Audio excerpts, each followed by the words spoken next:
Hey, it's the MorrowMarriage podcast, and we are super stoked that you're here. I wanted to start today because I owe you an apology. Well, thanks, baby. And not only that, that kind of led me into thinking something that we need to discuss with a lot of you. We hear this all the time in our programs, and Kathryn and I have a little bit of conflicting opinions on this. So let's get into it.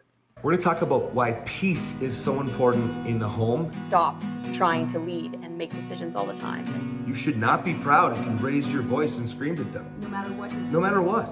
I'm Cass. And I'm Kathryn. Why am I allowing him to do this in front of our children? Why am I allowing this to happen at all? You don't get to say whatever you want to a man and push him to the point where he snaps. I might have been a really bad man the other day, but today I went out of my way to be a good man, and she thanked me for it. Is that you always want to act in the direction you want to go. So He is just a paycheck. What about his needs? we're MorrowMarriage. Let's flip divorce statistics with the new marriage. I owe you an apology. So, we filmed an episode of the podcast. We started to talk about providing. We started talking about making money. And really that was about the episode, Fuck Your Family. Go check it out. It's why we remove certain people from our life. And in that episode, I got a little bit into my nice guy. How do you know that? Well, essentially, as soon as I started talking about leaving my family behind, my father and what he had said to me, do you remember? He said, "You're not going to make the next Morrow You're Millions. not going to make the next Morrow Millions." He was wrong. Well, he was wrong. And so essentially, while I was telling that story, I did get into my nice guy. What is a nice guy? The guy who's looking for approval, doesn't want disapproval. And that statement affected me for nearly 2 decades. I didn't ask for help. I was going to do it on my own. No books, no courses, no coaches. And this is all more business related. And clearly, as you know from our story, I was way behind when it came to relationships and anger and things like that. And so this really fed me into like a negative spiral. So I owe you an apology because while I was trying to deliver that message, what I did was I went off on a bit of a tangent complaining about why I'm going to make more money than my dad. And I reflected. Kathryn called me out on it and then reflected and was like, wow. So I spoke to my men about this and we got deep dive into it. I was using myself as an example, how when you think that you are overcoming the nice guy, the thing is this programming, and guys, this would forget the nice guy for a second. When you have trauma, when you have abuse, when you have, poor examples in your life, you've been programmed since you were a child, right? And you're editing the programming as you grow up and becoming worse and worse in all your relationships, right? And the thing is, you can replace the bad habits with the right skills, but there are parts of you that you have to always assess. And ideally, when you're editing the programming, you're not getting worse in your relationships. Correct. Ideally, when you're editing the programming, you're getting better in your relationships, in your life, in everything. Edit in the right direction is the way you want to go. Yeah, but unfortunately, most of us don't. We end up getting worse and worse. Remember you said you have an anger problem when we started dating? And I was like, no. If you run your shopping cart into me, I'm going to get mad and call you a bitch. But otherwise, I don't call anybody names.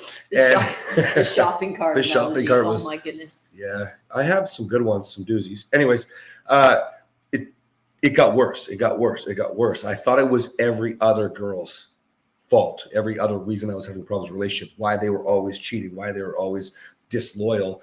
And if you know the story, I remember I hit the jackpot, guys. I got the most beautiful wife on the planet, but get your own. But, I know that I was like, I don't care if she's overweight. I don't care if she's ugly. I don't care if she's brunette. I like blondes a lot. And I made all these concessions in my mind. I just wanted a loyal, loving, attentive wife. At the time thinking girlfriend. Wasn't even sure I'd get married. I was getting kind of jaded. Kind of.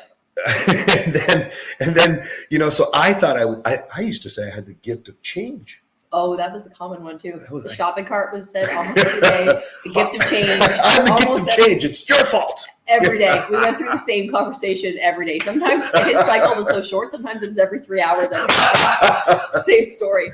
It's Groundhog Day 3 times a day in my house. What a douche. So essentially. I don't swear anymore, but you're not wrong. Thank you. So essentially, guys, your programming does get edited and it edits worse and worse and worse through the day. That's why we say you don't repeat the cycle. It gets worse with every rotation, And by the time that I met you, No, I didn't have this anger problem. I have the gift of change. Don't run your shopping cart into me. And boy, I destroyed you. Destroyed my Almost. If I wasn't the person that I am, I'm sure you guys have figured out. I'm a very strong personality. I'm a very strong woman. I'm a capable leader. I have to be careful because I can lead people down the wrong path because I do everything with conviction. Mm-hmm. So if I wasn't the person that I am and didn't grow up the way I grew up, he would have just flattened me. Yeah. Because it was close. I've often thought about that, because I wondered how much I would have I use the word destroy because that's what I think I did. You lost who you were for so long. Yes, I did. So I use the word destroy for very serious reasons. But I often wonder if you weren't the woman that you are, if I would have been as destructive. I know I was destructive. I'm not trying to excuse anything, but I think because of your strength, your I eventually masculinity, pushed back. Right. And when I pushed back, you pushed harder. That's right. So it took me a lot to push back though. So, yeah.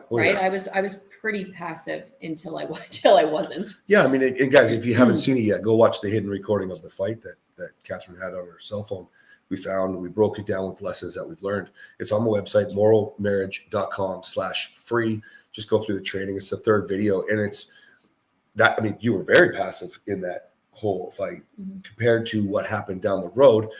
And this is where we come from, guys, when we say things like, we don't believe in abuse. Absolutely not. We are not supporting the abuser, but we are always taking responsibility for who we are. So for me, as the one who was the most abusive, and I would really actually say the abusive one, right? I had to take responsibility, obviously, and that's the obvious way that anybody should look at it. But Kathryn takes an approach of what could I have done different in that specific fight, knowing what she knows now, knowing what we know now. We just believe that if she would have been able to implement some of those skills in that very first fight, that the recording is like a year after that fight. It was just lingering for us. It was causing all the stuff in my brain. But we know that with the skills that you now teach women, that it could have, we're not going to say it would have, but it could have changed the whole trajectory of my growth pattern and the rate of it. And, I believe that it would have. Yeah. I think the only thing that we haven't really talked about, I just thought of it right now, had I had those skills going into our relationship and seeing the red flags, I probably would have been gone. But broken people fall in love with other broken people. That's right. So for me to be, and people don't like hearing that because it's not me, it's just my partner. No, I fell in love with him because I had broken parts within me as well that needed to be healed. So had I had the skills and had I already been healed, I would have seen the red flags. I would have been out of there. So even though it was really hard, it was hard on us, it was hard on me.